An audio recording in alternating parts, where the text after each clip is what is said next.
ดีนะเฮ้ยเธออยากไปที่ไหนป่ะเหนื่อยไหมหรือเป็นยังไงอยากรู้ได้เปล่าไม่มีสัญญาณตอบรับไม่มี reaction กลับไม่มีเธอก็ไม่พูดฉันก็ไม่รู้แบบนี้ก็ไม่บอกงั้นนี่ก็ไม่ตอบฉันก็คิดไม่ออก oh no ทำยังไงกันต่อหรือว่าฉันต้องพอได้แค่ถามไปเธอตอบมาแค่บรรยากาศก็เคลื่อนแบบนี้ไม่ค่อยดีถามว่าเป็นอะไรก็บอกไม่เป็นอะไรถามว่าเป็นอะไรก็บอกไม่รู้เธอตอบมาแค่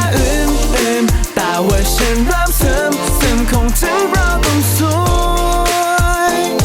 ใครก็ได้ช่วยด้วย help me please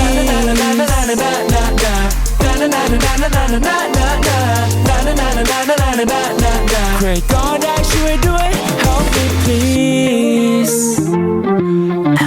LYKN โอ้ยอีมันจะสิ้นเลยดีแบบนี้สถานการณ์มันมีอาการว่าชีวิตเจอไม่แฮปปี้แค่อยากจะดีกับเธอสักทีแต่ปัญหาไม่อยู่ตรงที่ฉันดันไม่รู้ซะนี่ว่าฉันนั้นงอนขอโทษเธอไงเพราะยังไม่ดูในสมรรถเราตรงไหนพร้อมทำทุกทางที่เธอนั้นจะให้อภัยขอเชื่อในวันที่สำคัญในมาแล้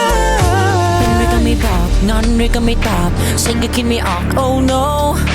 ทำยังไงกันต่อหรือว่าฉันต้องพอได้แค่ถามไปเธอตอบมาแค่บรรยากาศก็เคลื่อนแบบนี้ไม่ค่อยดีถามว่าเป็นอะไรก็บอกไม่เป็นอะไรถามว่าเป็นอะไรก็บอกไม่รู้เธอตอบมาแค่แต่ว่าฉันเริ่มซึมคงถึงเราต้องสวย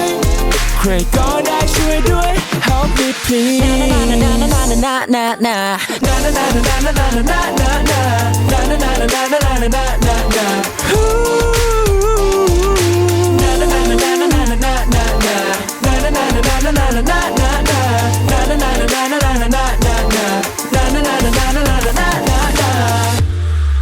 เธอตอบมาแค่บรรยากาศก็เคลื่อนแบบนี้ไม่ค่อยดีถามว่าเป็นอะไรก็บอกไม่เป็นอะไรถามว่าเป็นอะไรก็บอกไม่รู้เธอตอบมาแค่แต่ว่าฉันเริ่มซึมคงถึงคราวต้องสวยใครก็ได้ช่วยด้วย help me please